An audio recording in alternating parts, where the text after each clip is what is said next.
Varun. Start Rajesh भैया। Okay. Rajesh भैया start. Okay. सभी साथियों का स्वागत स्वागत है गायत्री महाविज्ञान के 20वें कड़ी में, जो ऋषियों की धरोहर है, हिमालय के दीप सत्ताओं से जो ज्ञान गुरुदेव ने हमें रख दिया है उसका ही विवेचन कर रहे हैं। तब हम क्या करते हैं, शुरुआत करने के पहले गुरु सत्ता का आह्वान करते हैं, उनका पूजन करते हैं, उनका वंदन करते हैं, उनका मनन और चिंतन करते हैं। 1 मिनट का ध्यान करेंगे, बड़ा विलक्षण ध्यान है ये। अगर ध्यान हमारे जीवन में आ जाएगा, हमारे जितने भी क्लेश है, कलह हैं, जितने भी संताप हैं, उन सब का हरण हो जाएगा। आइए, हाथ गोदी में रखिए, मेरुदंड सीधा रखिए, आंखें बंद रखिए। एक श्लोक बोला जाएगा, इस श्लोक को आप जो है अपने मन में इसको मनन कीजिए, चित्त में बिठाइए, इसमें प्राण दीजिए, उसमें संवेदना लेके आइए। तो जो इसका आनंद आपको मिलेगा, बहुत ही सुखद आनंद मिलेगा। शायद आनंद दुनिया में कोई भी आनंद की तुलना इस आनंद से नहीं हो सकती। ये प्रयोग है, इस प्रयोग को करके देखिए, बड़ा सुखद अनुभूति होगी। रोंगटे खड़े हो जाएंगे, रोम रोम कांप उठेगा। आइए उस गुरु सत्ता को याद करते हैं जिसके माध्यम से चराचर जगत प्रकाशित है। अपना ध्यान भ्रुकुटी के मध्य में रखिए, बाह्य विचारों से दूर अंतर जगत की यात्रा में चलिए। अंतर जगत में ध्यान लगाइए, उसकी यात्रा शुरू हो जाए, ब्रह्म चेतना से करते हैं, उसका आवाहन करते हैं, उसका मनन करते हैं, उसका चिंतन करते हैं। ओम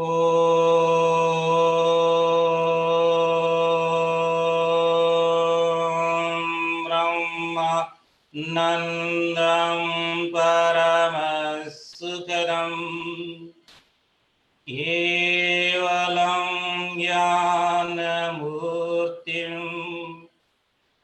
द्वन्द्वातीतं गगनसदृशं तत्त्वमस्यादिलक्ष्यम्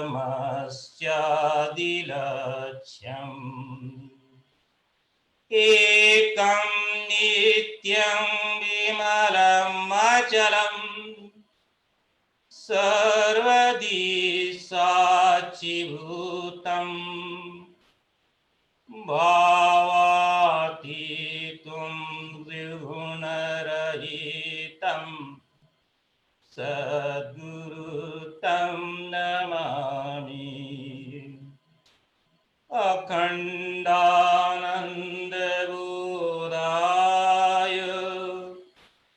शेषसन्तापहारिणे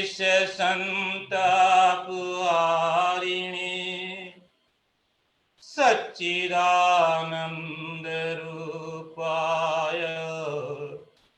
तस्मै श्रीगुरवे नमः। तस्मै श्रीगुरवे नमः। तस्मै श्रीगुरवे नमः। जो हमें ब्रह्म के आनंद को बता दे, जो हमें परम सुख क्या है वो बता दे, ऐसे सद्गुरु के चरणों में कोटि कोटि नमन है, नमन है, नमन है।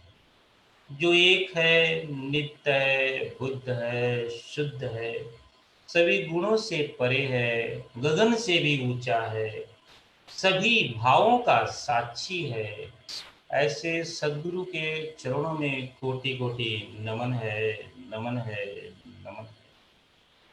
जिसका सिर्फ एक ही है लक्ष्य है, वो शिष्यों को बताते, तत्तम असि, तत्तमसि, तत्तमसि, तत्तमसि। वह तू ही है, वह तू ही है, वह तू ही है। ऐसे सद्गुरु के चरणों में कोटि कोटि नमन है, नमन है, नमन है। जिसका अवतरण सिर्फ और सिर्फ शिष्यों के संताप को हरण करने के लिए होता है, शिष्यों को अखंड आनंद का बोध कराने के लिए होता है, और उससे शिष्यों को ये बताने के लिए उसका अवतरण होता है कि सत्य चित्त आनंद का भाव क्या है, तांडव क्या है, रंग क्या है। ऐसे सद्गुरु के चरणों में कोटि कोटि नमन है, नमन है, नमन। सौभाग्य जागता है तब सदगुरु हमारे जीवन में आता है, सौभाग्य जागता है तब गुरु गीता हमारे जीवन में आती है, सौभाग्य जागता है तो माता भगवती और महागुरु आदि गुरु का संवाद हमें सुनने को मिलता है, जिसको ऋषियों ने माँ जो है, जिसको ऋषि ने स्कंद पुराण में लिपिबद्ध किया है। ये लिपिबद्ध करने के कारण ही ये गुरु गीता हमें प्राप्त हुई है। उसमें कम से कम 182 श्लोक हैं। उस 82 श्लोक में परम पूज्य गुरुदेव ने इन 2 श्लोकों को कर्मकांड भास्कर में लिया है। आप देखोगे इस कर्मकांड भास्कर में लेने का उद्देश्य परम पूज्य गुरुदेव का बड़ा ही उत्कर्ष था, बहुत बड़ा लक्ष्य था। वो पहले ही वह बताना चाहते थे कि भाई इसमें आप देखोगे 2 श्लोक लिए गए हैं गुरु गीता के, पहला भाग और दूसरा भाग। एक गुरु गीता का 22वां श्लोक है, जिसमें बोलते हैं ओम ब्रह्मानंदम परम सुखदम केवलम ज्ञान मुक्तिम द्वंद्वातीतम गगन सरितम। ये जो है ये गुरु गीता का जो श्लोक के 22वें श्लोक से 82 नंबर श्लोक से दिया गया है। दूसरा भाग है अखंड नंदा बुदाय शिष्य संतापारण्य। इसमें 2 भाग हैं। पहले उस सदगुरु के विलक्षण गुण को बताया गया है। उस विलक्षण गुरु क्या बताया गया है कि वह ब्रह्म आनंद, हमेशा ब्रह्म के आनंद में रहता है, जो परम सुख में रहता है, केवल और केवल ज्ञान की मूर्ति है, सभी द्वंद्वों से परी है, गगन से भी ऊंचा है। उसका लक्ष्य सिर्फ एक है, तत्तमस्यादि लक्ष्यम, जिसका लक्ष्य है तो शिष्यों को बताना तत्तम असि तत्तमसि। जैसे सुबह हमने देखा भटके देवता के जब विश्लेषण में देखा कि पहला श्लोक आप जो भटका हुआ देखते हो तत्तमसि है, पहला श्लोक ही है तत्तमसि। मतलब कि पहला श्लोक ये होता है कि भाई शिष्यों को बताया जाए कि वह तू ही है, वह तू ही है, उसका बोध कराया जाता है, लेकिन उसके लिए शिष्य बनना पड़ता है। तो ये पहला जो श्लोक है 82, उसमें जो है इसमें जो है उस सदगुरु का भाव बताया जाता है, उस सदगुरु के चित्रों को बताया जाता है। जो दूसरा श्लोक गुरुदेव ने लिया है अखंडानंदा बोधाय, वो करता क्या है, वो करता क्या है, शिष्य के सभी संतापों को। दूसरे श्लोक में गुरुदेव ने शिष्य के जो है शिष्य के लिए जो गुरु सदगुरु जो है शिष्यों के लिए क्या करता है, सदगुरु शिष्यों के लिए क्या करता है, और सदगुरु शिष्यों को देता क्या है। वो शिष्यों को न घर देता है, न नौकरी देता है, ना कोई उसके वैभव देता है, और शिष्यों को सिर्फ अखंड आनंद का बोध करवाता है, और शिष्यों को सिर्फ उनके संताप, कौन से संताप, जो है मेरे मेरे बच्चे नहीं है, मेरे को नौकरी नहीं है, मुझे पैर में लग गया है, मेरी ये बीमारी है, मुझे प्रमोशन नहीं मिल रहा है, ये उसके संताप नहीं। संताप क्या, संताप का मूल नष्ट जो मूल कारण है कि वो जब मनुष्य पैदा होता है उसका लक्ष्य होता है आनंद की प्राप्ति। उस आनंद की प्राप्ति में उसको लगता है, आनंद लगता है कि उसको जो है काम में मिलेगा, अर्थ में मिलेगा, और जो है धर्म में मिलेगा, इसके पीछे भागते रहता है। लेकिन मनुष्य की जो आनंद की प्राप्ति इसको तो सिर्फ और सिर्फ ब्रह्म ज्ञान में गुरु तत्व में मिल सकता है।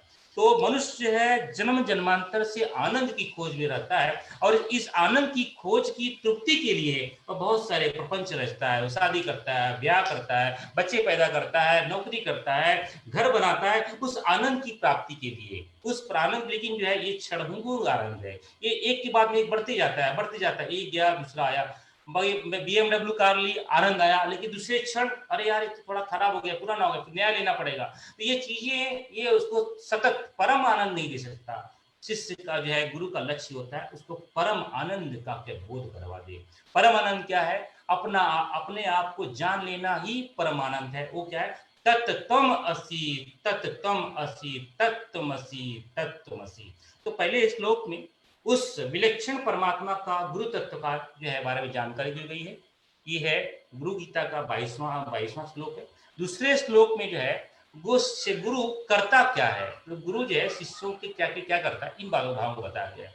तो गुरुदेव ने बड़े ढंग से पिरोया है। 182 श्लोक में से सिर्फ 2 ऐसे श्लोक लिए, स्टार्ट में आप कर्मकांड भास्कर में देखोगे स्टार्ट में 2 श्लोक लिए गए। ये सिर्फ हमें ये बताने के लिए लिया गया है कि अगर ये श्लोक हमें समझ में आ गया तो कर्म कांड पूरा समझ में आएगा और क्रिया समझ में आ जाएगी, और हम गुरु से तुरंत जुड़ जाएंगे। अरे गुरु ये हमें ये सब बताना चाहता है, उसका लक्ष्य क्या है, तत्वमस्य लगी। ये अगर कोई गुरु हमें बताता है कि बेटा मैं तेरे को नौकरी दिलाऊंगा, मैं तेरे को ये करवाऊंगा, तो समझ लेना ये गुरु नहीं है।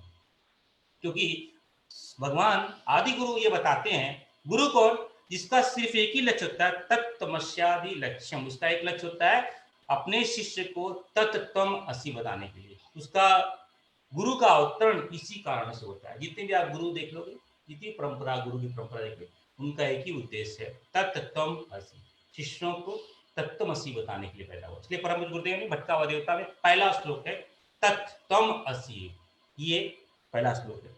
तो इसी विवेचना को हम आगे, उसी विवेचना को आगे लेकर के हम आगे बढ़ते हैं। परम पूज्य गुरुदेव ने आदि शक्ति की अनंत रूप से विवेचनाएं की है।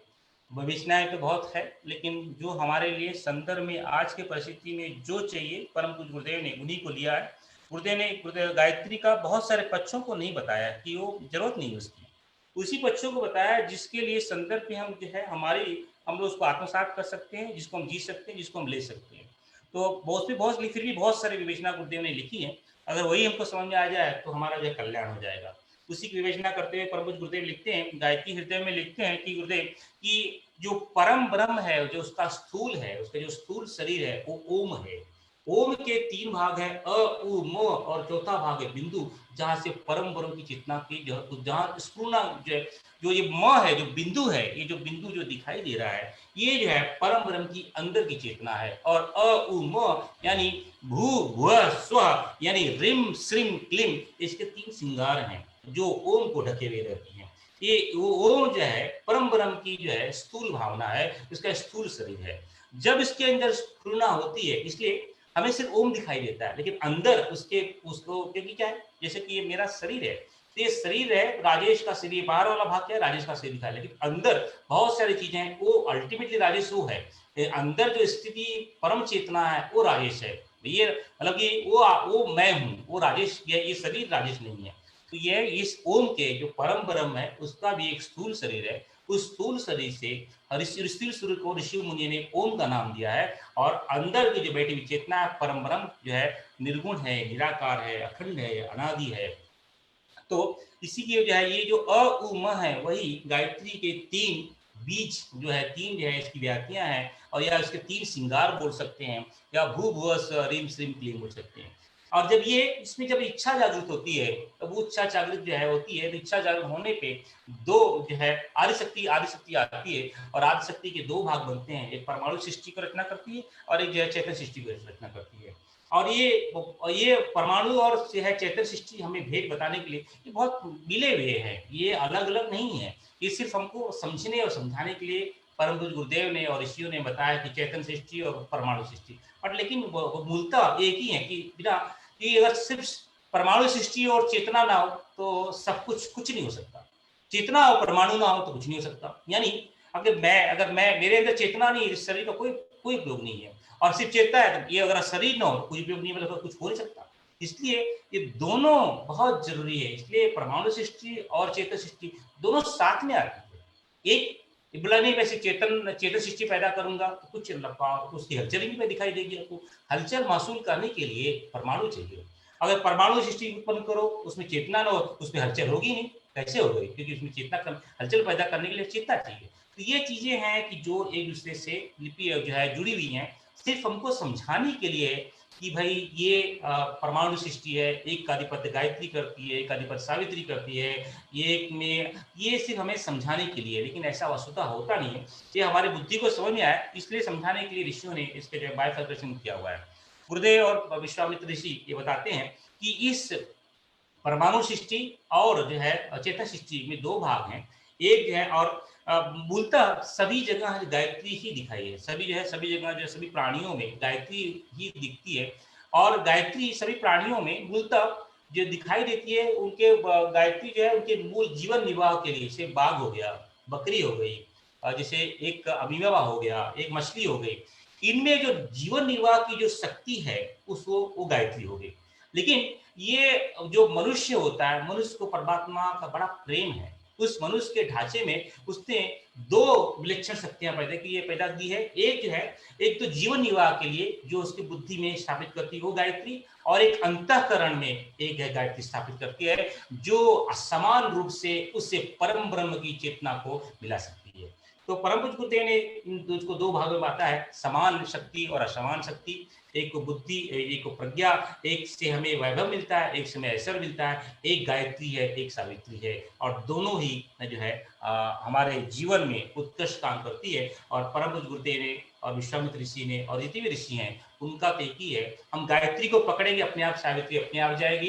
इसलिए आप ऋषियों को देखोगे वो नंगे रहते हैं, रंगे रहते हैं, जितनी आवश्यकता रहती है फटे कपड़ा पड़े पुराने कपड़े पहनते, जितनी आवश्यकता है जितना खाना चाहिए उतना खाना खाते, बाकी की वो सिर्फ जो है जितना आवश्यकता है उतना ही लेते हैं, बाकी की चीजें तो सिर्फ संसार के लिए, साम्राज्य के लिए, राष्ट्र के लिए वो रखते हैं। तो हमें भी वैसे ही करना है, हम ऋषि पुत्र हैं, हमें भी वैसे ही करना है, जितना हमारी आवश्यकता है उसी को रखें, बाकी की चीजें तो साम्राज्य का है, राष्ट्र का है, लोगों का है। इसी भावना के साथ में परम पूज्य गुरुदेव ने इसके दो पार्ट, गायत्री मंत्र के दो भाग किए, जो है जो बीज गायत्री मंत्र ने बोल के ना बोल के बीज, जो बीज मंत्र है, जो 24 बीज मंत्र है, उनको जब एकत्र किया जाता है तो उसको लोग ऋषियों ने नाम दिया गायत्री।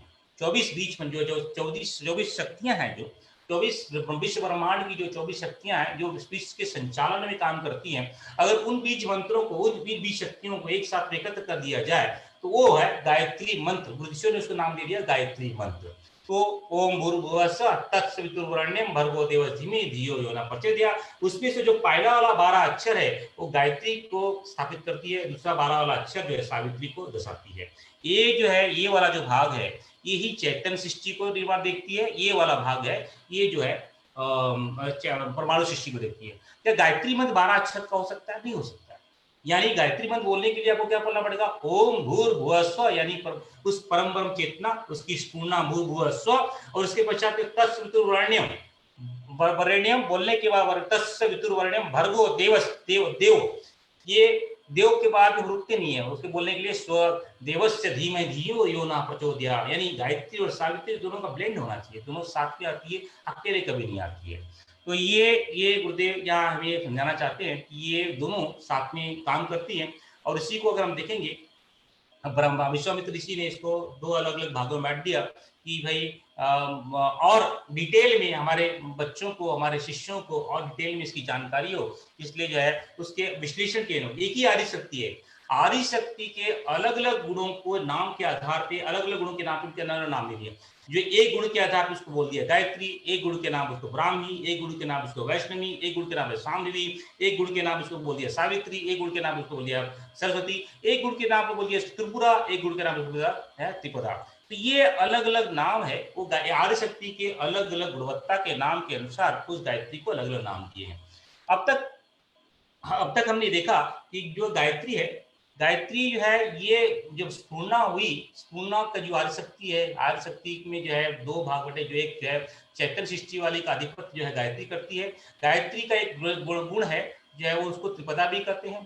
त्रिपदा में जो सतगुण वाली भाग है जो है उत्पादन करती है वही ब्राह्मी है। जो है जो उसका जो है सृजन करती है वो जो है रजगुण वाली है वो ही वैष्णवी है। जो उस पर परिवर्तन लाती है वो जो तम गुण वाली है वो शाम्भवी।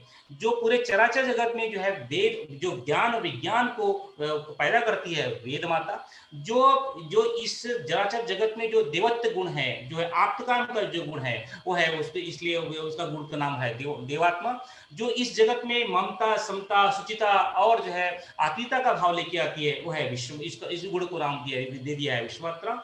और जो जिस गुण से जो है प्राणी उस अपने स्वरूप को समझ सकता है, ब्रह्मत्व को प्राप्त कर सकता है, वृत्तत्व को प्राप्त कर सकता है, उसका नाम दिया ऋतंबरा। जिस गुण से जो है उसके स्थूल शरीर के, उस स्थूल शरीर का पाप का नाशा हो सकता है, उसका नाम दे दिया मंदाकिनी। जिस गुण से जो है प्राणी जो है उस समाधि की अवस्था में हो सकता है, उसका नाम दिया अजपा। जिस गुण से उसके अंदर जो है जो शक्तियां पैदा होती हैं, जो आत्मिक शक्तियां पैदा होती हैं, उसका नाम दिया रिद्धि। जिस गुण से उसके अंदर भौतिक शक्तियां पैदा होती है उसका नाम दिया सिद्धि। ये अलग अलग गुण है, जो गुणवत्ता है, ये जो है एक ही शक्ति के अलग अलग गुणवत्ता के अनुसार जो है नाम दे दिया गया है कि भाई ऐसी कोई ब्राह्मी नाम की कोई देवी नहीं है, ना शाम्भवी नाम की कोई देवी है, ना वैष्णवी नाम की कोई देवी है, ना कोई रिद्धि और सिद्धि नाम की देवी है। लेकिन ऋषि ये समझता है कि हमारे बच्चों को अगर इस तरह से बताएंगे तो उनको समझ में आएगा, इसलिए एक ही शक्ति को अलग अलग नाम दे दिया गया। जैसे कि राजेश है, राजेश का शरीर है, अच्छा ये है हाथ, ये है वाला दाहिना वाला हाथ, ये है बायां वाला हाथ, ये है नाक, ये है नेक्स्ट नॉस्ट्रिल, ये है राइट नॉस्ट्रिल, ये है मुंह। तो इसके अलग अलग नाम कर दिए, इसका नामकरण कर दिया ये, लेकिन वसुधा राजेश का एक शरीर है। तो वैसे ही माता का शरीर है, माता की चेतना है, माता की जो सृष्टि है, उसमें अलग अलग गुणवत्ता को अलग अलग नाम दिए। कहीं उसको ऋतंबरा के नाम पे, कहीं पे त्रिपुरा के नाम से, कहीं पे कुंडलिनी के नाम पे, कहीं सावित्री के नाम से, अलग अलग नामों से जो है ऋषि और शिष्य उसको पुकारते हैं। पिछले सप्ताह में हमने जो है हमने जो है बहुत सारी शक्तियों को देखा। आज हम देखेंगे अजपा। अजपा क्या है? ये बड़ी उत्कृष्ट शक्ति है। ये वही शक्ति है जिसके माध्यम से हम, आपने देखा ये अष्टांग योग का नाम सुना होगा। अष्टांग में योग में यम नियम आसन प्राणायाम प्रत्याहार धारणा ध्यान समाधि, ये 8 स्टेज बताएंगे। योग ऋषि जो है, योग ऋषि इन 8 भागों में बताते हैं। जो समाधि की अंतिम स्थिति है वो अजपा। जो समाधि की अंतिम स्थिति है वो अजपा। जो बहुत जो होते हैं ना कि बहुत सारे हिमालय में ऋषि वर्षों से, मतलब जन्मों से, जैसे हमारे कितने जन्म होने के, कोई बोलते हैं कि देवराव बाबा का नाम सुना होगा भैया, जो है किसी बोले हमारे 4 पीढ़ियों ने देवराव बाबा को देखा है। हमारे जो है दादा गुरु को बहुत सारे अगर ऑटोबायोग्राफी में पढ़ोगे तो बहुत लोगों ने लिखा है कि मैं जो है कोई 12 पीढ़ियों से जो है दादा गुरु को जानते हैं। कोई जो है अलग अलग जो है जो जो जीवंत हैं, जो जो सत्ताएं जो है जो समाधि की चीर उत्तम अवस्था में, उसको बोलते हैं अजपा। गायत्री की वो शक्ति जिससे मनुष्य शिष्य साधक समाधि के अंतिम छोर में पहुंचता है, उसे उसका नाम दिया गया है, उस शक्ति को नाम दिया गया अजपा। जहां पे स्वयं ही, जहां पे स्वतः ही उस आत्मज्ञान का चिंतन निरंतर चलते रहता है, उसमें कुछ क्रिया करनी नहीं पड़ती है। बाकी कोई भी साधना है, जैसे कि कोई भी साधना है उसमें क्रिया करनी पड़ती है। कर्म कांड से गायत्री जाए, गायत्री का मंत्र बोलना है तो मुंह बोलना पड़ेगा, ओम भूर्भुवः स्वः, हालांकि शरीर को बोलना पड़ेगा, जीवा को बोलनी पड़ेगी, मन को डालना पड़ेगा, प्राण को डालना पड़ेगा। ऐसी वो साधना जिसके अंदर न मन आए, न प्राण आए, न शरीर आए, सिर्फ और सिर्फ आत्मभाव और अंतःकरण काम करे, वो उस शक्ति का नाम दिया है अजपा। इसी अजपा को भगवान बुद्ध ने निर्वाण का नाम दिया। इसी अजपा को जो है भगवान शंकराचार्य जी ने जो है वो शक्ति बताई जिसमें वो कैवल्य जो है कैवल्य का नाम दिया। इसी इसी अवस्था को अलग अलग ऋषियों ने अलग अलग नाम दिया। ये अजपा स्थिति वही है जो आपने परम पूज्य गुरुदेव जब हिमालय की यात्रा करके आए, उन्होंने एक उत्कृष्ट ध्यान बताया, एक प्राणायाम बताया, प्राणाकृष्ण प्राणायाम। राइट, आप सब लोग करते हैं, बड़ा इजी प्राणायाम है, लेकिन प्राणाकृष्ण प्राणायाम ही उस अजपा का स्थूल भाव है। प्राणाकृष्ण प्राणायाम सबसे सुंदर सटीक, और उसमें करना कुछ नहीं होता है। आपने क्या करना पड़ता है, अपने श्वास पे ध्यान देना पड़ता है। तो श्वास हमारे आ रहे हैं, श्वास हमारे जा रहे हैं। श्वास जो नैसर्गिक श्वास है। बाकी के प्राणायाम में क्या होता है कि भाई इतने टाइम कुंभक करो, इतने टाइम रेचक करो, इतने टाइम रोको, इतने टाइम छोड़ो, इतना टाइम श्वास खींचो, इतने टाइम पकड़ो, इत्यादि जो है 4 भाग बताए गए। लेकिन प्राणायाम प्राणायाम में कुछ नहीं होता। जो नैसर्गिक जो श्वास चल रहा है उस पर हमें ध्यान देना पड़ता है। और ऐसे ऐसे जब उसमें श्वास पे हमारा ध्यान अभी जो है शरीर में बैठे, हाथ बंद कर लिया, श्वास पे ध्यान दीजिए तो स्थूल हो गए। आस्ते आस्ते जब हमारा मन एकत्र होने लगेगा तो जो है श्वास और हल्का हो जाएगा, और जो है श्वास की जो ध्वनि है, श्वास आ रहा है जा रहा है महसूस मिलेगा। जब उसमें प्राण और मन से और स्थूल हो जाएगा, प्राणावत में आ जाएगा, तो श्वास की जो है उसमें कहाँ कहाँ टच हो रहा है वो महसूस मिलेगा। और अंतिम अवस्था में और गहराई में जाएंगे तो मालूम पड़ता है उसमें से एक ध्वनि भी आपको सुनाई देगी, सो हम ये बोला नहीं जाता है, ये आपको मूलतः सुनाई देती है। लेकिन उससे स्थूल मन प्राण इनके अंतर जाने के बाद में स्थूल शरीर आपका जब नष्ट हो, मतलब कि ऐसी ध्यान अवस्था में बैठे जब स्थूल शरीर का भान ना रहे, ऐसी ध्यान अवस्था में वैसे जब मन पूरा लुप्त हो जाए, ऐसी ध्यान अवस्था में वैसे कि जब प्राण जो है पूरी रुक जाए और प्राण का जो है भाव न रहे, और उसके पश्चात जो है सोहम की ध्वनि सुनाई देती है, उसे कहते हैं अजपा। उसे कहते हैं वहां पे स्वयं ही वो जो ध्वनि है वो सुनाई देती है अजपा, उसमें सोहम, तो सोहम की ध्वनि निरंतर सुनाई देती है, जो निरंतर जो है करताल ध्वनि जो चल रही है वो निरंतर सुनाई देती है। उस शक्ति को, उस साधना को अजपा कहते हैं। परंतु ऋषियों ने मुनियों ने उसको नाम दिया है रजपा। ये अजपा शक्ति है जो आत्मा को परमात्मा से मिलाती है।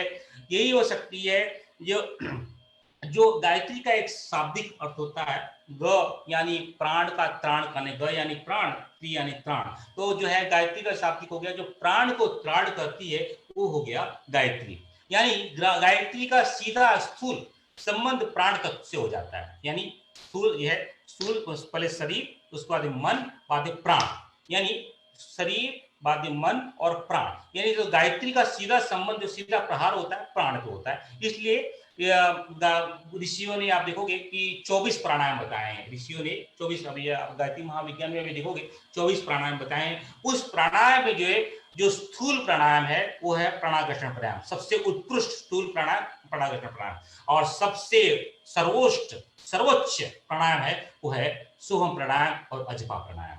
तो ये है, इसलिए आप देखो कि आज की परिस्थिति में भी प्राणाकर्षण प्राणायाम उतना ही सुंदर है, जो अजपा। आस्ते आस्ते प्राणाकर्षण की क्रिया, जो प्राणायाम करने से हम जो है अजपा तक जा सकते हैं। परम पूज्य गुरुदेव ने आज के परिप्रेक्ष्य में बाकी सभी प्राणायाम को करने के लिए मना किया है, क्योंकि इस समय इतना विषैला अपना संसार हो चुका है, इतने सारे पोल्यूशन हो चुके हैं, पूरा जो है ओजोन लेयर नीचे आ चुका है, पूरा जो हर जगह जो है पोल्यूशन, साउंड पोल्यूशन, पोल्यूशन, अलग अलग जो पोल्यूशन है, उसकी वजह से प्राणायाम करना बाकी के प्राणायाम में हानिकारक हो सकते हैं। इसलिए सर्वसामान्य के लिए परम पूज्य देव ने प्राणाकर्षण प्राणायाम दिया। यह है, आप जो है बैठो और श्वास कैसे आ रहे हैं कैसे जा रहे हैं उस पर ध्यान दो। और इसलिए आपको जब भी प्राणायाम करना हो तो जो है आपके जो है डॉक्टर्स हैं, जो योगिक डॉक्टर हैं, उनसे बातचीत करके क्या करें, क्योंकि आपकी शरीर की स्थिति देखते हुए अधिक प्राणायाम करने से आपको नुकसान भी हो सकता है। क्योंकि क्या है, इस तरह का पोल्यूशन का वातावरण अभी है। बैंगलोर में आप निकलो, बैंगलोर में 4 बजे निकलो, इतना फॉग नीचे आया रहेगा, इतना पोल्यूशन नीचे रहेगा, और उस टाइम पे प्राणायाम बोलते हैं कि मैं 4 बजे प्राणायाम करता हूँ, लेकिन वो टाइम पे पोल्यूशन इतना नीचे रहता है, जो भी श्वास किसी को तुरंत नीचे अंदर चला जाएगा, तो कितना नुकसान हो सकता है। तो बोला कि मैं ये नहीं बोल रहा हूँ कि आप प्राणायाम मत करो, मैं ये बोल रहा हूँ कि आपकी शरीर की स्थिति को देखते हुए जितनी जरूरत है उतनी प्राणायाम करिए, और अधिक से अधिक मात्रा में आप प्राणाकर्षण प्राणायाम किए करें, ताकि जो है जिसको स्थूल, इससे स्थूल तो फायदा होगा ही, और आस्ते आस्ते आपको अजपा शक्ति, अजपा ज्ञान, अजपा साधना की प्राप्ति हो सकती है, जो साधना की, जो योग की अंतिम छोर है। तो ये अजपा इतना महत्वपूर्ण है। तो ये जो है गायत्री साधना में 24 प्राणायाम बताए गए, और सबसे उत्कृष्ट, पावरफुल और अंतिम प्राणायाम जो है सोहम प्राणायाम या अजपा प्राणायाम, या आप बोल लो कि जो है इसमें यह अपने आप को अंदर की ध्वनि आपको सुनाई लगती है। जैसे मैंने बताया पहले कि बाकी के प्राणायाम में क्या होता है कि हमें क्या इच्छा शक्ति, पहले प्राणायाम करना है तो इसकी इच्छा जागरण होनी चाहिए, उस पर विचारणा करना चाहिए, और फिर शरीर का उपयोग होता है, इच्छा शक्ति, क्रिया शक्ति और शरीर शक्ति का उपयोग करते हैं। लेकिन इस प्राणायाम में, अजपा प्राणायाम में, स्वयं आत्मा अपने आप काम करने के लिए शरीर का उपयोग नहीं होता है, क्योंकि इसमें शरीर शून्य हो जाता है, मन शांत हो जाता है, प्राण रुक जाता है। जब शरीर, मन, प्राण रुक जाए तब जो है अजपा होती है, तब सोहम की ध्वनि सुनाई देती है। आजकल मैंने बहुत देखा है कि बहुत सारे लोग जो है, योगाचार्य लोग जो है बोलते हैं सोहम करो, हाँ सो, आप सुनो, आप जो है श्वास भरते हुए बोलो सो, और छोटे छोटे बोलो हम।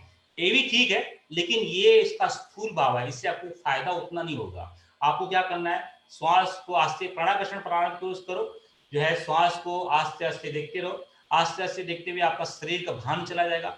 जैसे जैसे आपकी 3 महीने, 4 महीने, 6 महीने की प्रैक्टिस होगी, वैसे ही आपका मन जो है श्वास पे रुकने लगेगा, और 3-4 महीने की आपकी प्रैक्टिस होगी तो जो है आपका शरीर का भान चला जाएगा, और मन भी रुकना शुरू हो जाएगा, और जो है मन जो है श्वास कहाँ कहाँ टकरा रहे हैं वो आपको जो है महसूस होने लगेगा। यानी हम तब प्राण काम करने लगेगा, यानी प्राण तत्व काम लगेगा। आस्ते आस्ते प्राण तत्व पे भी आपको जब कंट्रोल आ जाएगा 3-6 महीने के बाद में, तब जो है आपको स्वयं की ध्वनि आपको सुनाई देने लगी। मतलब कम से कम एक वर्ष, एक कठिन, अगर 1 वर्ष तक सतत इस पे हम काम करेंगे तो अजपा साधना सिद्ध हो सकती है। ये तो डिपेंड करता है कि भाई काम किसका कितना है। किसी कोई अच्छा साधक रहेगा तो भाई उसको 1 महीना मिल सकता है, 1 दिन मिल सकता है, किसी को 1 महीने भी लग सकता है, और किसी को 1 जन्म भी ले सकता है। ये तो डिपेंड करता है साधक से साधक पे। लेकिन हम प्रैक्टिस करते रहेंगे तो जो है कुछ न कुछ फायदा आपको सोम साधना की अवश्य मिलेगी, अजपा की अवश्य मिलेगी। यही तो ये शब्द की तन्मात्रा आपको मैंने जैसे पहले पिछले सप्ताहों में तन्मात्रा बताए हैं, 5 तन्मात्राएं होती है। देखिए शब्द, रस, रूप, गंध, ये जो है स्पर्श, ये 5 तन्मात्राएं हैं। और इसमें फिर बहुत ध्यान धारणा, जैसे कि बहुत सारे भाई लोग कंफ्यूज हो जाते हैं कि ध्यान क्या है, धारणा क्या है, समाधि क्या है। तो भाई जैसे कि ये मोबाइल फोन है, अगर मैं अपने चित्र में बैठूं और इस मोबाइल फोन के, अच्छा मोबाइल फोन जो है इतना बड़ा है, मोबाइल फोन का रंग काला है, मोबाइल फोन में ये चीज लगे हुए हैं, मोबाइल फोन में ये फीचर्स है, इसका मतलब क्या गया, मैं मोबाइल फोन का धारणा कर रहा हूँ। मैं किसी को पूर्ण रूप से विश्लेषण करता हूँ, जैसे मैं गायत्री का जब मैं बढ़ते हैं, गायत्री माँ की मुस्कान है, गायत्री माँ ने लाल रंग के कपड़े पहने हुए हैं, गायत्री माँ ने जो है ये जो है मंगलसूत्र पहना हुआ है, गायत्री माँ ने लाल रंग का जो है दुपट्टा पहना हुआ है, गायत्री माँ ने एक हाथ में कमंडल लिया हुआ है, गायत्री माँ ने एक हाथ में जो है वेद लिया हुआ है। ये क्या हो गया, गायत्री माँ की धारणा हो गई, धारणा ये। और उसके पश्चात में अगर मैं अपना ध्यान गायत्री माँ के मुस्कान पे रोक लूं, मैं अपना ध्यान जो है सिर्फ जो है अपने मुस्कान पे रोक लूं, इससे बोलेंगे ध्यान। और जब ध्यान, और जब जब ध्यान में जाकर के माँ की मुस्कान से मैं एकाकार हो जाऊं, ये होगी समाधि। जब एका मैं और माँ दोनों एक रूप हो जाए, एक हो जाए, तब हो जाती है समाधि। और इस समाधि में एक रूप होने के बाद में जब दोनों का अस्तित्व मिट जाए, तब होते हैं अजता, यानी दोनों का अस्तित्व खत्म, दोनों चराचर जगत में दो सिर्फ मैं और गायत्री मिल गए, ये हो गया समाधि, एक रूप है। और इसके बाद में पूरे ब्रह्मांड में, पूरे विश्व जगत में यही है और कुछ नहीं है, तब हो गया ये हमारा अजपा। अजपा में पूरा चराचर जगत की जो तालबद्ध लय सुनाई है वो सुनाई देती है। आप कभी समुद्र किनारे जाइए या माउंटेन में जाइए, माउंटेन में बैठो, आप बैठोगे बड़ा सुंदर, अगर आप बड़ा ध्यान से देखोगे, हवा आया, हवा का झोंका आया, जो है पत्ते हिले, पत्ते हिले से चिड़िया चहाने लगी, चिड़िया के चहाने से दूसरा जो है जो मेढक बोलने लगा। मतलब ये पूरा आप देखोगे एक सीक्वेंस है, ये पूरा चराचर जगत जो सीक्वेंस में चल रहा है। इसके होने के बाद में ये होता है, इसके होने के बाद में ये होता है। समुद्र में बैठो तो समुद्र की लहरें आई, लहरें की आवाज से ध्वनि हुई, ध्वनि की आवाज से जो है चिड़िया में चचहाट हुई, चिड़िया के उड़ने से एक गर्जन हुई। ये आप देखोगे कोई बहुत सीक्वेंस है, आप बड़े ध्यान से अगर देखोगे तो ये एक सीक्वेंस है, कोई भी तालमेल से देता है, एकदम तालबद्ध है ये सब कुछ। चराचर जगत है, एवरीथिंग इज गोइंग टू तालबद्ध, कोई भी असिक्वेंसिंग नहीं है, कोई भी चीज इसमें असिक्वेंसिंग नहीं होती है। Everything happened with this. आपने वो एक बहुत सारा पिक्चर देखा कि ये बॉल गिरता है, ये बॉल गिरने से फिर ये बॉल गिरता है, ये बॉल गिरने से वो बॉल गिरता है, उसमें फिर घूमने लगता है, फिर वो घूमने से ये होता है। ऐसे अपने बहुत सारे पिक्चर देखे जी। इस चराचर जगत है ये पूरा सिस्टमेटिक, ये होने के बाद में ये होता है, ये होने के बाद में ये होता है, पूरा सिस्टमेटिक जो है चलता रहता है। ये है हमारा अजपा ध्यान। ये अजपा ध्यान ये स्थूल कानों से सुना नहीं जा सकता। ये अजपा ध्यान तो ये इसका एक्सपेरिमेंट आप कर सकते हैं, आप ये अच्छा बहुत अच्छा एक्सपेरिमेंट ऐसा कर सकते हैं, क्योंकि हमारा लगाव परम पूज्य गुरुदेव से है। तो परम पूज्य गुरुदेव के साथ में हमारा लगाव होने से हमें बहुत फायदा हो सकता है। तो हम क्या करें, गुरुदेव के साथ में गायत्री मंत्र को सुने, गायत्री मंत्र को जब जपे नहीं, उसके साथ में सुने, मतलब मन आँख कान बंद करके, और बहुत सुने, मतलब कि रोज प्रैक्टिस करें कि कम से कम 1 घंटा 2 घंटा हम सुने। और बाद में क्या करें कि दिन भर में 5-6 बार कुछ काम, ऑफिस में काम कर रहे हैं या कहीं जा रहे हैं या बैठे हैं, अपना ध्यान अपने नाड़ियों में लेके जाएं। उस नाड़ियों में तो उस गुरुदेव की आवाज को, गायत्री मंत्र को सुनने की कोशिश की, अपना ध्यान हार्ट में लेके जाएं, और गुरुदेव की आवाज में जो है जो गायत्री मंत्र जो गुरुदेव बोलते हैं उसको अपने हार्ट के पंप से सुनने की कोशिश करें। जो जो धमनियां हैं, जो धमनियों में जो खून बनता है, उस पर ध्यान लगाए कि उसमें गुरुदेव की आवाज जो गायत्री मंत्र सुनी। ये इससे करने से क्या होगा, बहुत जल्दी से अजपा साधना सिद्ध हो जाएगी। मतलब कि ये एक्सपेरिमेंट है, आप कर सकते हैं, बहुत अच्छा अनुभव आएगा, बड़ा आनंद आएगा।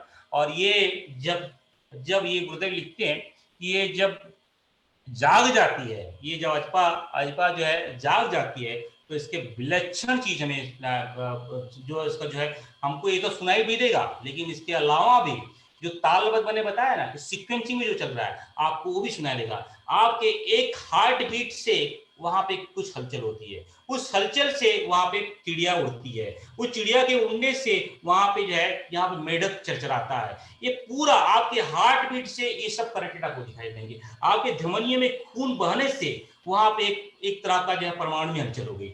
ये आपको पूर्ण रूप से समझ में आएगा, पूरा जराजर जगत जो है मेरे ही तालबद्ध से गूंज रहा है, झूम रहा है, डग रहा है। इसलिए आपने देखा ना जब शिव का डमरू, उसका मतलब ये जब शिव जो है अजपा ध्यान, वो तो हमेशा हमेशा अजपा ही में रहते हैं, जब उनका डमरू के उनके ताल से पूरा जो है पूरा चराचर जगत जो है घूमता है। ये प्रभु जी उसको एक्सप्लेन करते हैं कि ये जो ओमकार से गायत्री की उत्पत्ति, एक भाव उनका की गायत्री की उत्पत्ति ओमकार से भी है। दूसरा जो है बोलते हैं कि सुहम से, यानी अजपा गायत्री से, वो भी गायत्री है, उससे पूरा नाद ब्रह्म की उत्पत्ति भी है। इसलिए आप बहुत सारे ऋषियों को बोलोगे, वो बोलते हैं कि कान बंद करो, आपको जो है कहीं से मृदंग सुनाई दे रहा है, कहीं से सारंगी सुनाई दे रहा है, कहीं कलवर सुनाई देता है इत्यादि, आपके ध्वनि को जो है लगाने का, ध्यान लगाने का वो आपको बताते हैं। बहुत सारे आप ऋषियों मुनियों को सुनोगे तो बोलते हैं कि ये ध्यान लगाओ, मृदंग का ध्यान लगाओ, बांसुरी का ध्यान लगाओ। तो ये क्या है, ये अजपा के ही ध्यान के स्थूल भाव है। इससे इसके माध्यम से हम जो है अजपा को, अजपा ध्यान को कर सकते हैं।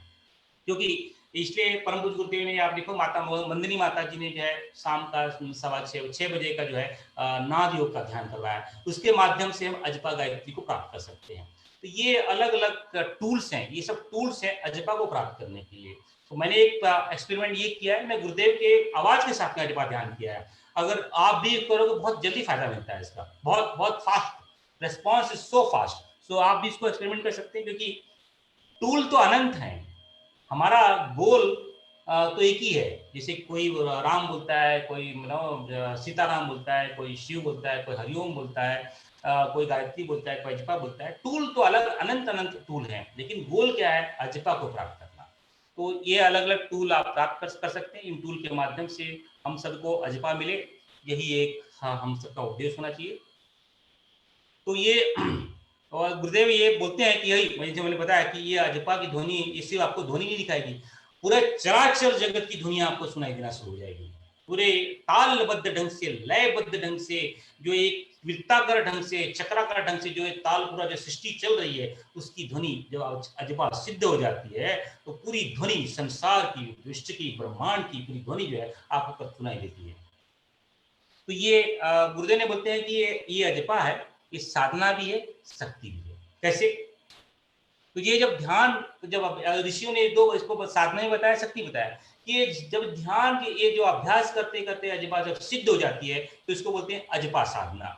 और जब सिद्ध हो जाती है तो जैसे मैंने बताया कि आपके शरीर में जो है 5 कोष हैं, 3 शरीर है, 7 चक्र हैं, जो है उसमें जो है 24 बीज बीज उपत्यकाएं हैं, 108 जो है उपचक्र हैं, वो सब आपको, और उसके बाद पूरा शरीर ही चक्रों से बना हुआ है, वो सब आपको दिखाई देने लगेगा, अब सब आपको सुनाई देने लगेगा।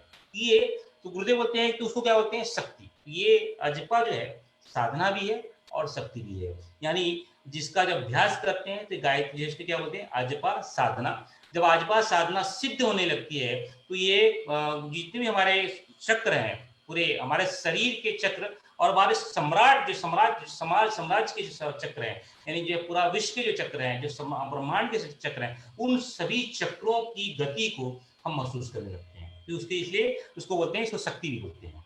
ये अजपा के परम गुरुदेव ने 2 भाग बताए, एक साधना और एक शक्ति। ये है अजपा। अजपा से अनंत शक्तियां मिलती हैं। उस अजपा करने से हमें जो है, अजपा में जो आप देखोगे उसका जो है आने से जो है उसका एक हंस जो है, उसका वाहन जो बताया गया, हंस बताया, हमारे अंदर नीर क्षीर विवेक, जब उसमें अजपा जागृत हो जाएगी तो सब कुछ अपने आप बाइफिकेशन हो जाएगा। ये सत्य है, ये असत्य है, ये दूध है, ये पानी है, ये जल है, ये आग है, ये सब कुछ हमें उसमें कुछ किसी को बताने की जरूरत नहीं पड़ेगी।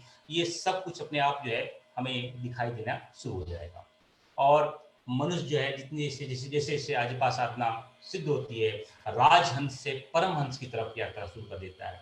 राजहंस में उसको वैभव मिलता है, परमहंस में उसको जो है ऐश्वर्य मिलता है। तो दोनों उसको मिलना शुरू हो जाएगा, वैभव और ऐश्वर्य। लेकिन होता क्या है, हम प्राणी वैभव में अटक जाते हैं, इसलिए आगे की यात्रा नहीं कर पाते। इसलिए आप ऋषियों को देखोगे, वो वैभव को ठुकरा देते हैं, वैभव को ठुकरा के ही वो जो है ऐश्वर्य को प्राप्त करते हैं। जैसे कोई बच्चा बोलेगा मैं 10th ही उसने समझ लो एक्सलेंट किया, जैसे 10th में उसको जो है 100 आउट ऑफ 100% मिले, और बोलेगा मैं हमेशा बहुत इंजॉयमेंट आया उसको, तो बोलेगा मैं 10th में ही हर बार मैं 10th का एग्जाम दूंगा, तो क्या होगा, आगे जा नहीं पाएगा। वो क्या होगा, 10th में एडमिट, तो हर बार एग्जाम देगा तो उसको 100% मिलेगी, फोटो पे हर जगह फोटो आएगी, वाहवाही होगी और उसी आनंद में डूब जाएगा और बाद में वो 12th के एग्जाम नहीं दे पाएगा और आगे के ग्रेजुएशन के एग्जाम नहीं दे पाएगा। तो वैसे ही जो बहुत सारा देखते हैं कि बहुत सारे साधक वैभव में अटक जाते हैं और जो वैभव में अटक जाने से क्या होता है, फिर ऐश्वर्य की तरफ जा नहीं पाते हैं और उनका जो जीवन चक्र जो है इसी में वैभव में लगा जाता है।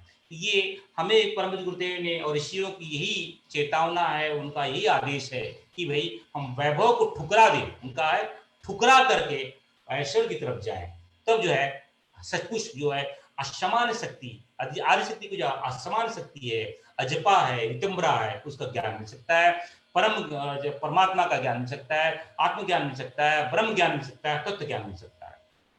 तो ये है अजपा का अनुग्रह। उसके आगे की शक्ति है जिसको हम 11वीं और 12वीं शक्ति बोलते हैं, जो उसके दो शब्द हैं, देव से, एक से रिद्धि और एक से सिद्धि। दोनों परम पूज्य ने, दोनों ऋषि ने इसको दोनों को साथ में एक्सप्लेन किया है। आप देखोगे कि रिद्धि के जो है दाहिना हाथ ऊपर है और सिद्धि के जो है लेफ्ट हैंड जो है, लेफ्ट वाला हाथ ऊपर है। अब देखोगे यहाँ, देखो यहाँ पे दाया हाथ है और जो है सिद्धि का पिक्चर जो है एग्जैक्टली अपोजिट है, आई मीन जो है अपोजिट है, वो जो है दाया, दाया और बाया दोनों का पिक्चर एक ही है, लेकिन एक का हाथ दाहिना ऊपर है और दूसरा वाला हाथ जो है यहाँ पे जो है अनाहत चक्र के पास में है। दूसरे में देखोगे कि है एक का हाथ ये वाला ऊपर है, तो मतलब ये दोनों के पूरक हैं और ये दोनों साथ में आती हैं, वैभव और ऐश्वर्य साथ में आती हैं। वही यहाँ पे बताने की चेष्टा ऋषि करते हैं।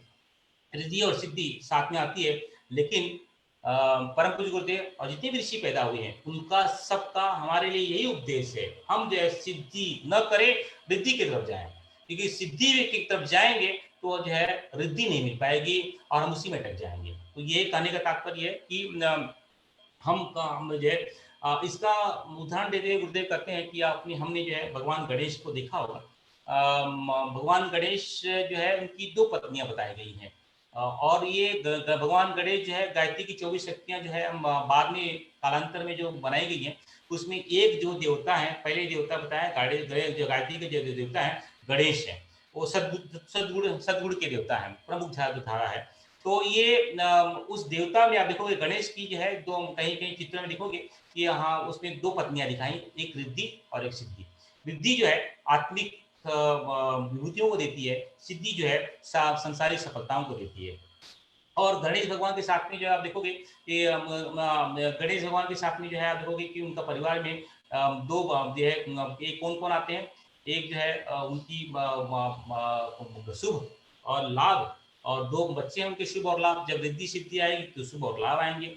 और एक तीसरी बेटी है उनकी संतोषी, यानी शुभ लाभ और संतोषी, ये तीन जो है जो इनका गायत्री का परिवार जो है भगवान गणेश का परिवार है। भगवान गणेश, उनकी पत्नियां रिद्धि सिद्धि, मतलब कि हम सिद्धि में न अट करके रिद्धि पे दोनों को समन्वय बना के रखेंगे, दो पुत्र पैदा होंगे। कौन से पुत्र? शुभ और लाभ, यानी जीवन में शुभ और लाभ आएगा और साथ में संतोषी भी आएगी, यानी संतोष भी आएगा। यानी शुभ लाभ और संतोष की तिकड़ी है ये जो है भगवान गणेश के तीन पुत्र पत्नियां बताई है, शुभ लाभ और संतोषी।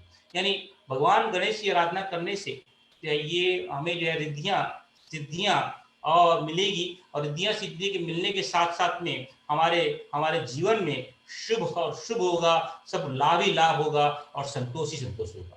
ये मतलब यानी शुभ लाभ यानी बहुत सारे पैसे, खजाना, लॉटरी, प्रमोशन, अमका तमका, वो सब नहीं मिलने वाला है। शुभ यानी जो कुछ भी आपके जीवन में आएगा आपको लगे शुभ ही हुआ है मेरे लिए, ऐसा आपका चिंतन बदल जाएगा, आपका पूरी काया पलट हो जाएगी।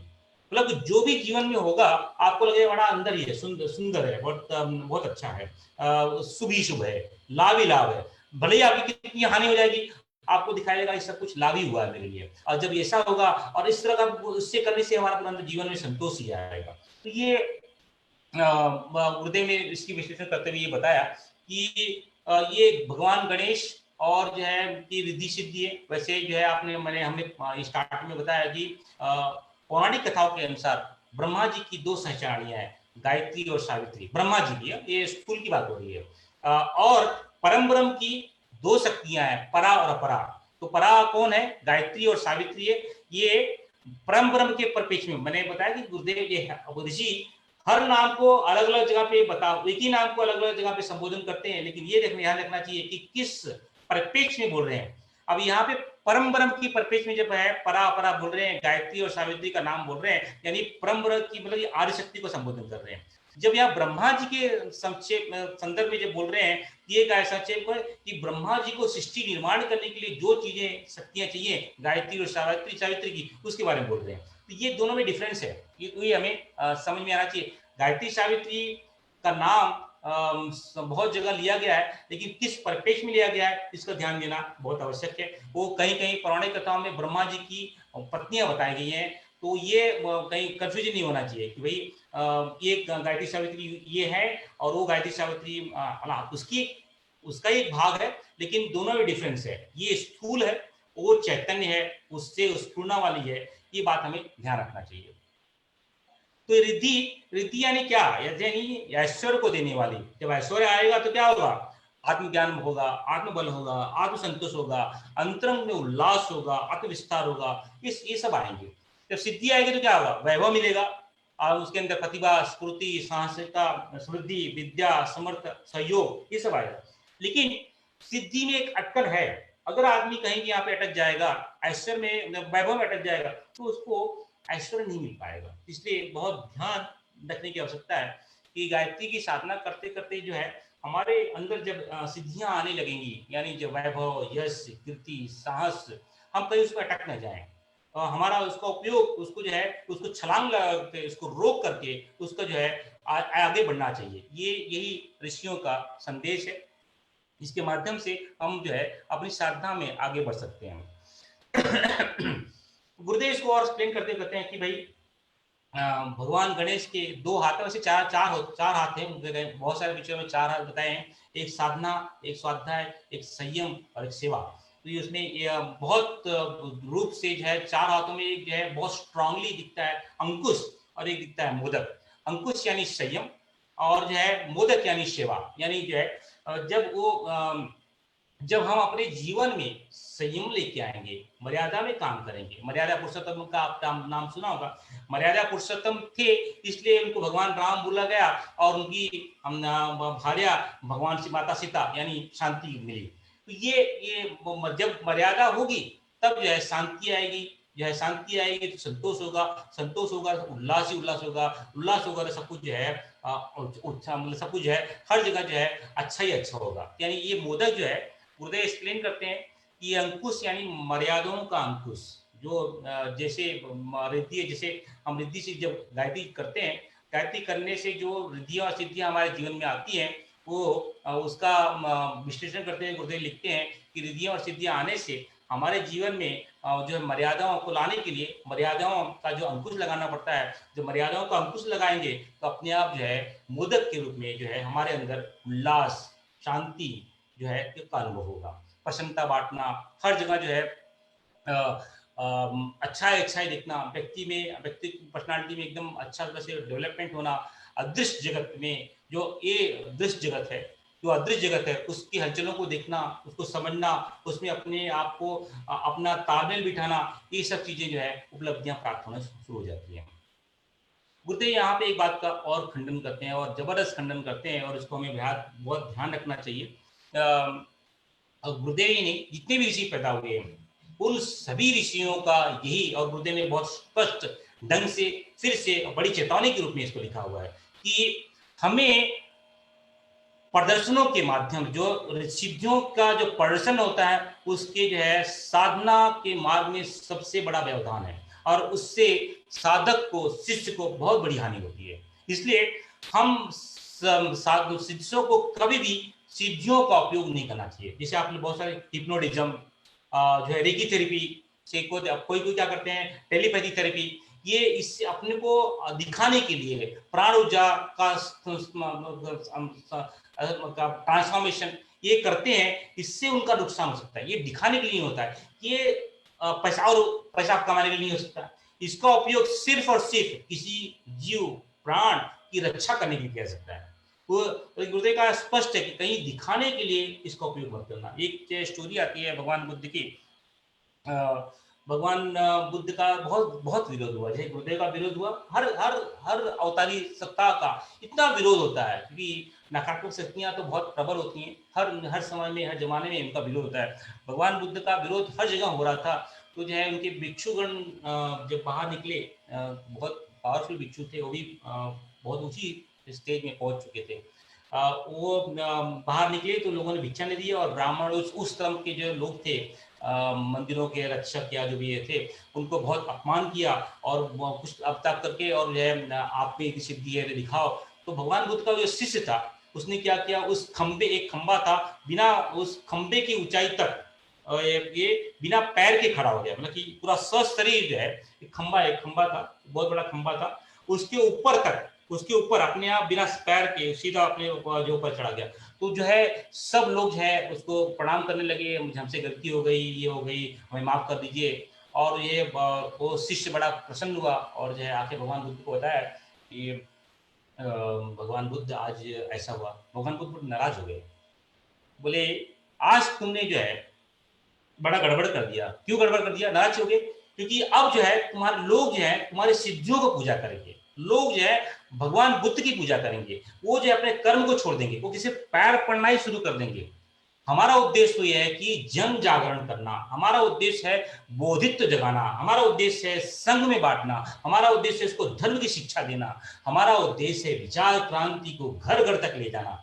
लेकिन अब तुमने क्या कर दिया, वो क्या करेंगे, सिर्फ आपको प्रणाम करेंगे, आपसे आशीर्वाद, भैया प्रणाम, गुरुदेव गुरुदेव जी हमें आशीर्वाद दे दीजिए ताकि हम जो है हमारा घर में बच्चा पैदा हो जाए, प्रणाम कर दीजिए, हमारे घर में आशीर्वाद दे दीजिए, हमारे घर में ये हो जाए। हमारा उद्देश्य मतलब कि आपकी इस आपने जो ये दिखाया, सिद्धि दिखाई, आपकी सिद्धि से जो हम उनको ज्ञान देना चाहता, उस ज्ञान का मार्ग आपने उनके लिए रोक दिया।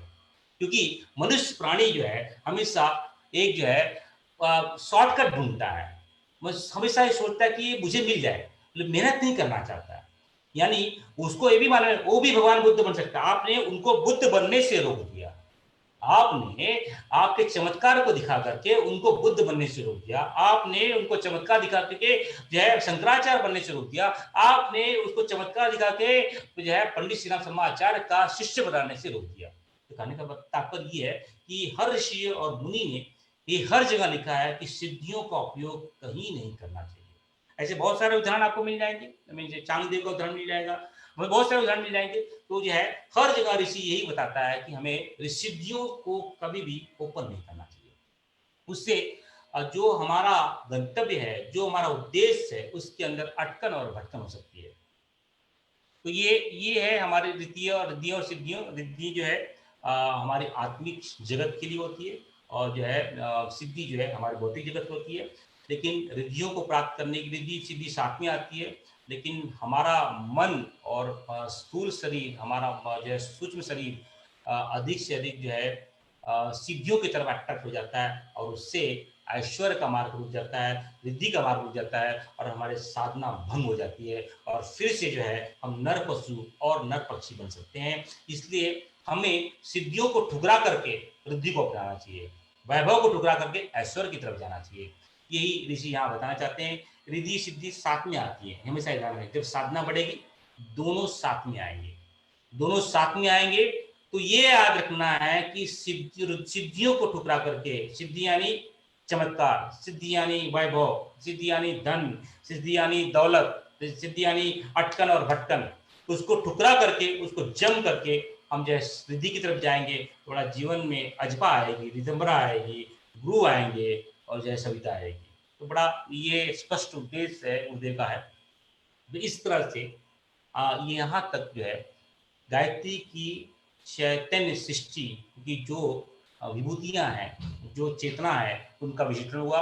गायत्री, ब्राह्मी, वैष्णवी, शांभवी, वेद माता, देव माता, विष्णु माता, ऋतंबरा, मंदाकिनी, अजपा, रिद्धि और सिद्धि। तो 12 जो बीज हैं चैतन्य सृष्टि की, उन बीजों का हमने ये विश्लेषण किया।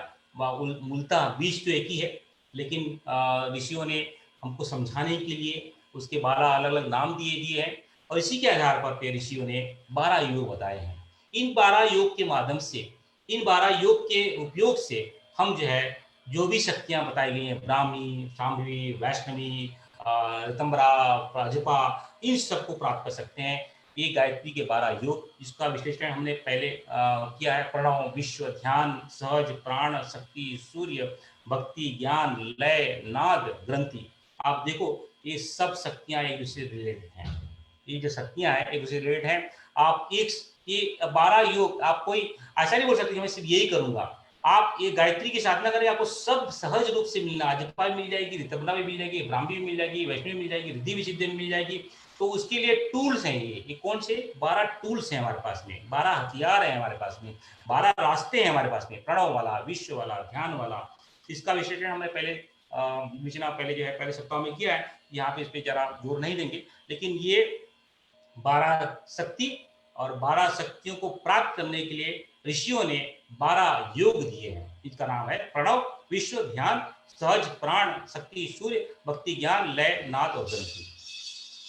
अब आगे की विश्लेषण करते हैं कि आगे की शक्ति है आर्य शक्ति का दूसरा स्वरूप। विश्वामित्र जी इसको जो है स्पष्ट रूप से समझाते हैं कि आर्य शक्ति के 2 भाग हैं।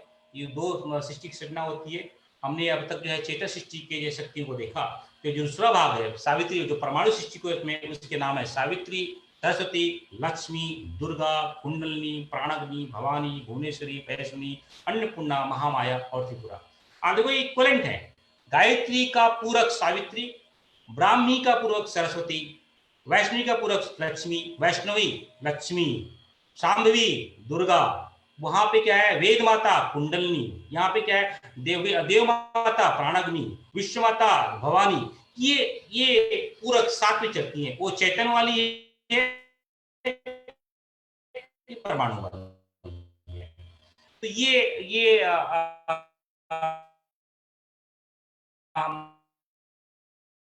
आज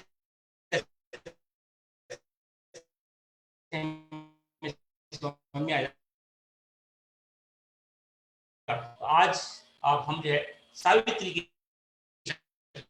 की को में प्रवेश करते हैं। विज्ञान और ये चेतन से ज्ञान करवाती है, ये बहिरा करवाती है। तो से काय पर मिल सकता है। एक को परा प्रकृति करते हैं, एक को अपरा प्रकृति करते हैं। एक को बला शक्ति करते हैं, एक को अति बला शक्ति करते हैं। एक को ऋषि मुनियों ने अगम धारा कहा है, उस दूसरे को ऋषियों ने निगम धारा का साधना कही है। एक को ऋषि ने दक्षिण पक्ष की साधना कही है, एक को ऋषि ने वाम पक्ष की साधना कही। ये विश्लेषण है गायत्री और सावित्री की, जिसको हमने पहले बहुत बार कर चुके हैं। अब जो है हम देखते हैं गायत्री की 13वीं शक्ति सावित्री, जो है ओम भूर्भुवस्व, ये हो गया ब्रह्म स्वरूप। तत्सवितुर्वरेण्यम भर्गो देव, देव तक हो गया गायत्री की 12 शक्तियां चैतन्य सृष्टि वाली। अब जो है स्व, देवस्य, स्व वाला जो शक्ति है ये सावित्री है। यानी यहां से आपकी जो है परमाणु वाली सृष्टि का जो है शक्तियां है, उसका जो है विश्लेषण की गई। स्व यानी सावित्री। तो सावित्री में देखोगे 5 मुख्य, इसके बहुत पहले हमने विश्लेषण किए हैं बहुत बार कि गाय सावित्री के 5 मुख्य हैं। उसके 10 हाथ हैं, 10 हाथों में आयुध हैं, कमल पे विराजमान है। ये उसकी जो है विश्लेषण हमने पहले किया है। यहाँ पे परम पूज्य गुरुदेव फिर से इसको एक्सप्लेन करते हैं। आर्य शक्ति की 2 धाराएं हैं, एक है आत्मिक, एक है भौतिक। आत्मिक जो है, आत्मिक को जो है गायत्री बोलते हैं, भौतिक को सावित्री बोलते हैं। गायत्री एक मुखी है, सावित्री जो है पंचमुखी है। एक मुखी यानी एकात्मवाद, अद्वैतवाद, आत्मवाद, इसका हम विश्लेषण किए हैं पहले। एकात्मवाद यानी एकांत यात्रा, अत्यंत की साधना। इसमें सामूहिक साधना नहीं होती है, इसमें बाहर के कोई रूल्स रेगुलेशन लागू नहीं होते हैं। अद्वैतवाद हमने पहले एक्सप्लेन किया है, 3 वाद हैं, द्वैतवाद, अद्वैतवाद, त्रिवाद। यानी जब साधक और साध्य और साधन अलग अलग होते हैं तो त्रैवाद हो गया। जब साधक और जब साधन और साधक एक हो जाते हैं और साध्य अलग अलग, साध्य और साधक 2 रह जाते हैं, तब हो गया द्वैत हो गया। जब साधक और साध्य एक हो जाते हैं तो अद्वैत हो गया। यानी कि अपना ये अद्वैत की साधना है। गायत्री यानी अद्वैत की साधना, अपने आप को पाने की साधना, अपने आप को जानने की साधना। पाना नहीं है, अपने आप को जानना। मैं तो हूँ, पहले भी हूँ, आज भी हूँ, कल भी हूँ, परसों भी रहूंगा। अपने आप को पहचान लेना, अपने आप को जान लेना कि अरे मैं तो वही ब्रह्म हूँ, मैं तो वही चराचर जगत का स्वामी हूँ, मैं वही जो है हमेशा जो है जो तो जो तरातल में जो शंका हो रही है वो मेरे आधार पे ही हो रही है, ये जब समझ में आ जाए तब उससे बोलते हैं अद्वैत की साधना। उसी को आत्मवाद भी बोलते हैं। तो तीन जो है, एक गायत्री की साधना हमें एकांतवाद में ले जाती है, अद्वैतवाद में ले जाती है, आत्मवाद ले जाती है। और जो है सावित्री की साधना जो है, चराचर जगत में जो परमाणु की हलचल है, संरचना है, उसकी शक्ति है, उसमें ले जाती है। तो यह सावित्री के 5 मुख्य यानी पंच तत्व है। और पंच तत्व कौन से हैं? स्थूल पंच तत्व है, सूक्ष्म पंच तत्व है। तो पांचों में तीनों में स्थूल भी 5 है, जल अग्नि वायु जो है ये स्थूल, और उसी के सूक्ष्म भी भाव है जल अग्नि वायु। तो इसे स्थूल और सूक्ष्म, उससे 5 तन्मात्राएं हैं। तन्मात्राएं कौन सी हैं? शब्द, रूप, रस, गंध, स्पर्श। 5 प्राण भी हैं हमारे शरीर में। 5 प्राण जो है अपान, समान, व्यान, उपान और प्राण, ये 5 प्राण है। और उन सब की अधिष्ठी कौन है? अपना गायत्री सावित्री है। 5 ज्ञानेन्द्रिया है, 5 कर्मेंद्रिया है और 5 देवता हैं। 5 देवता कौन से? गणेश, दुर्गा, ब्रह्मा, विष्णु और महेश। ये 5 देवता है जो सावित्री को की शक्तियां कहलाती है, और गायत्री के सावित्री की 5 देवता कहलाते हैं। तो ये जो है ये 5 है। इसी को आज के लिए चिंतक इसी को 5 मुख को physical body, astral body, mental body, causal body और कॉस्मिक बॉडी कहते हैं। और हमारे ऋषियों ने इसी को बोला है अन्नमय कोश, प्राणमय कोश, मनोमय कोश, विज्ञानमय कोश और आनंदमय कोश। ये physical body, astral body, mental body, causal body and cosmic body, इसी का जो है आज के ऋषि चिंतक जो है बोलते हैं, वो ढंग से नाम दिए हैं। हमारे ऋषियों ने इसको नाम दिया अन्नमय कोश, प्राणमय कोश, मनोमय कोश, विज्ञानमय कोश और आनंदमय कोश। ये 5 मुख जो है ये अलग अलग चीजों को दर्शाता है। इसके विश्लेषण बहुत डिटेल में पहले भी कर चुके हैं। और इन 5 मुखों का जो 5 जो चीज है, जो अस्तित्व है, उनका देवता है, उन देवता को 5 देव भी कहते हैं। जैसे मैंने बताया कि गणेश, दुर्गा, ब्रह्मा, विष्णु, महेश, ये 5 देवता जो सावित्री की शक्तियों को संचालन करते हैं, उनके 5 सावित्री के देवता कहलाते हैं। मनुष्य जो है, गुरुदेव लिखते हैं कि मनुष्य जो है हमेशा दीन अवस्था में, बिकॉज अगर पैदा हुए हैं तो इस जगत में आए हैं, तो इस जगत में निर्वाह करने के लिए, जीविका लाने के लिए, अपना जो है संचार करने के लिए हमें शक्ति चाहिए।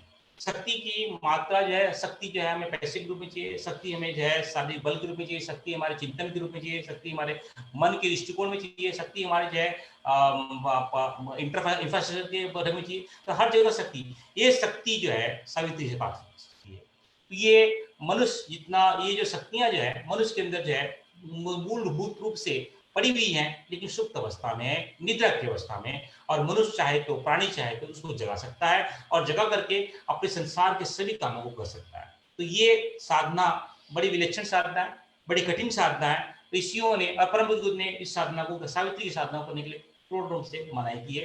तो गायत्री, इसलिए उन्होंने सिर्फ सिंपल गायत्री बता दिया है। गायत्री के अंदर दोनों आ गया, जैसे हमने पहले देख लिया। हमने गायत्री के अंदर 12 वाला शब्द जो है गायत्री है और आगे वाला शब्द सावित्री है। विजय, इसकी एक विशेष साधना भी होती है, उसको वाम पक्ष की साधना कहा जाता है। वो बड़ा कष्टकारी होता है, बड़ा नुकसानदेह होता है। उसमें अगर कहीं भी गड़बड़ हो जाए तो साधक को बहुत नुकसान झेलना पड़ सकता है। इसलिए गुरुदेव ने कहीं भी, आपने आप देखोगे लिखा तो है, बाद में उसको क्लोज कर दिया है, वो आगे के विश्लेषण नहीं किया। आगे हम देखेंगे गुरुदेव ने आगे ज्यादा विश्लेषण इसका नहीं किया है। और सिंपल रूप से जो है ये बता दिया कि आप जो है गायत्री मंत्र करोगे, उसके साथ में गायत्री, सावित्री, जितनी भी शक्तियां आप सबको मिल जाएंगी।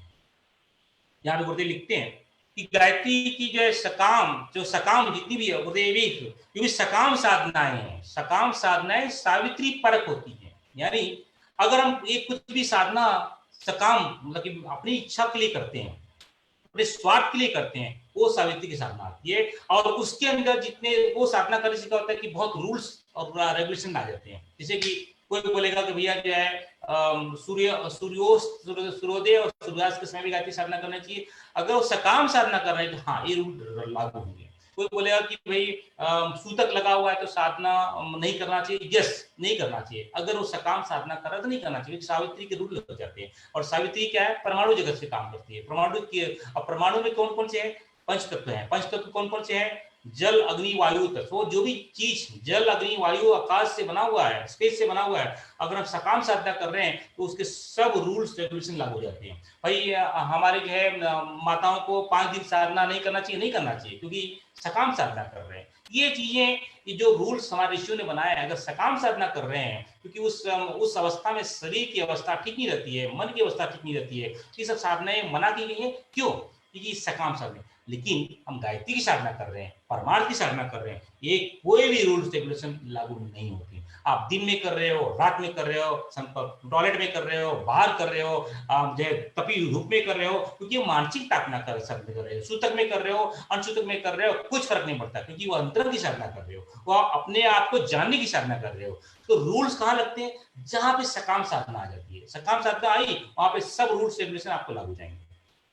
तो गुरुदेव लिखते हैं कि गायत्री का प्रयोग आत्म उत्कर्ष, स्पष्ट गायत्री का प्रयोग आत्म उत्कर्ष के लिए होता है, यानी अंतर जगत के लिए होता है। अंतर जगत की मतलब कि अपने आप को जानने के लिए होता है। इसलिए इसमें स्थूल सूक्ष्म कारण के लिए तीन व्याख्या लगाए। भूज पहले ये ओमकार के तीन जो है अलंकार जो है, तीन जो झंकार है, या तीन जो है उसके जो है बनाए बनाए भू भूस्व, वो बीच मंत्र है, वो ब्रह्मचर्य की साधना प्राप्त करती है, वो स्थूल सूक्ष्म कारण को जागृत करवा देती है, और इसमें कोई रूल रेगुलेशन नहीं लगता। अगर साधना हम अपने स्थूल सूक्ष्म कारण के अवस्थाओं को जागृत करने के लिए कर रहे हैं, तो कोई भी रूल्स रेगुलेशन लागू नहीं होंगे।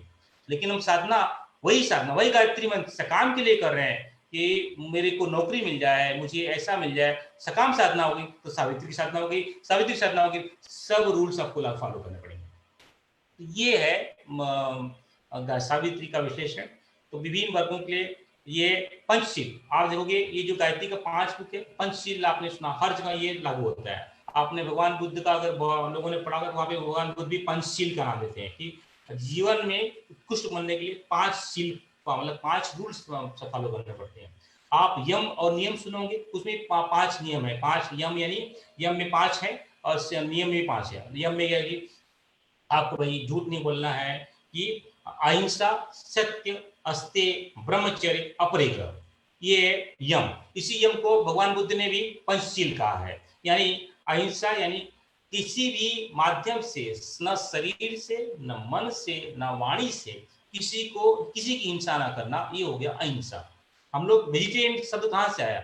हम लोग क्या करते हैं, भले हम लोग जो है वेजिटेरियन बन जाते हैं, लेकिन उसके लिए जगह पे ये तो क्या किसी को मारा नहीं, लेकिन किसी को अगर मन से ही मार दिया, किसी को मन से भी ईर्ष्या कर ली, तो ये हो गया अहिंसा। ये अहिंसा में तीनों रूल लागू होते हैं। अहिंसा में शारीरिक, मानसिक और वाचिक तीनों रूल लागू होते हैं। तो ये अहिंसा 3 प्रकार की होती है। और फिर है सत्य। सत्यवाचा भी 3 ढंग से होता है, शरीर से, मन से और वाणी से।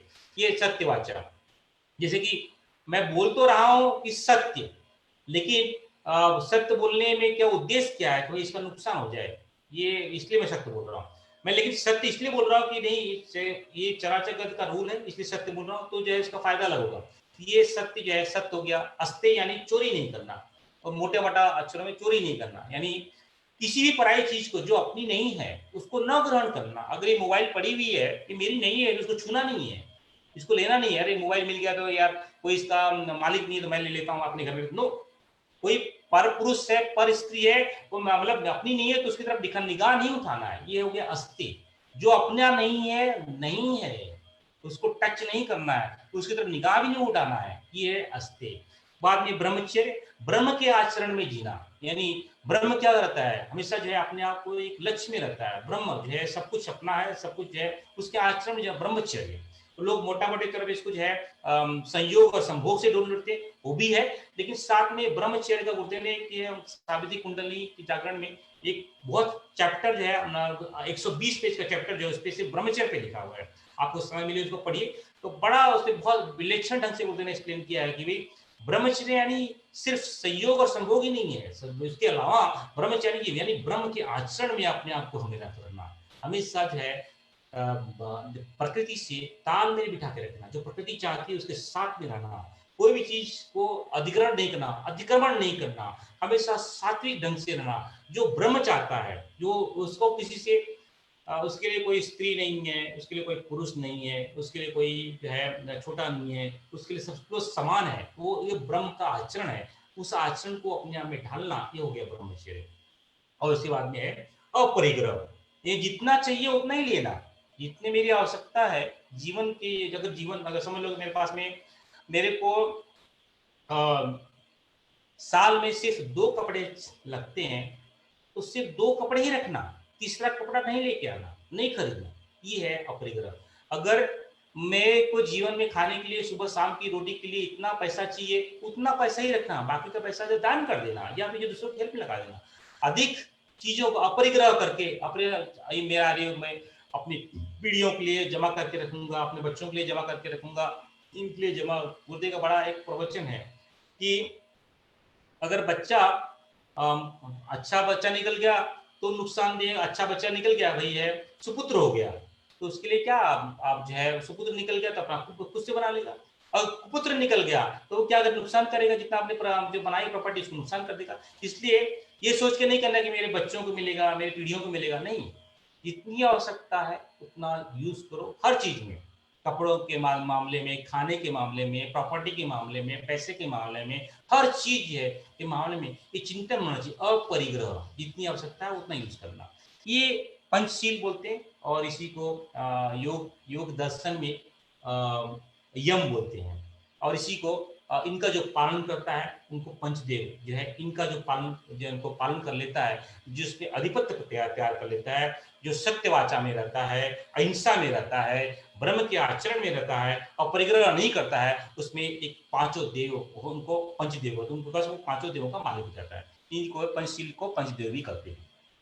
तो ये है सावित्री के विलक्षण गुण, जिसमें गायत्री की असंख्य धाराओं में से एक धारा ये भी है जो परमाणु जगत में हलचल पैदा करती है और बहुत ही आवश्यक होती है और बहुत ही पावरफुल है। जैसे गायत्री जो चैतन्य सृष्टि का आधिपत्य गायत्री करती है, वैसे ही परमाणु जगत का आधिपत्य जो है संचालन जो है सावित्री करती है। दोनों एक ही हैं, दोनों जैसे शरीर है, मेरा शरीर है, शरीर में चेतना नहीं है तो शरीर का कोई उपयोग नहीं है, चेतना है शरीर नहीं है तो शरीर मतलब कैसे होगा। ये दोनों साथ में चलती हैं, गायत्री और सावित्री एक दूसरे के पूरक हैं, इनको तोड़ा नहीं जा सकता, इनको अलग नहीं किया जाता, इनको बायफर्गेशन नहीं किया जाता। ये तो ऋषियों ने हमको समझाने के लिए बताया कि ये गायत्री है सावित्री है, मूलतः दोनों एक ही है। ये स्पष्ट गुरुदेव हमें बताने का चेष्टा कर रहे हैं। तो फिर से रिकैप कर लेते हैं। गायत्री की 2 प्रमुख शक्तियां हैं, तो उसकी 2 अलग अलग प्रतिमाएं हमें देखने की मिलती है। एक मुखी है, एक पंचमुखी है। एक के हाथ में 10 हाथ हैं, यानी 10 आयुध हैं, यानी जो है 5 ज्ञानेंद्रिया, 5 कर्मेंद्रिया जो है ये उनको क्षालन करने के लिए आयुध दिखाए गए हैं। एक के हाथ में दो हाथ हैं, दो, एक में कमंडल है यानी एक ज्ञान है और एक सरसता है, प्रखर प्रज्ञा और सरल श्रद्धा है। एक का एक में जो है आवाहन कमल है, एक का वाहन हंस है। एक में हंस में यानी हमारे अंदर जो रितंबरा आ जाती है, रितंबरा के कारण जो है नीर क्षीर विवेक का हम जो है सही से स्पष्ट रूप से देख पाते हैं।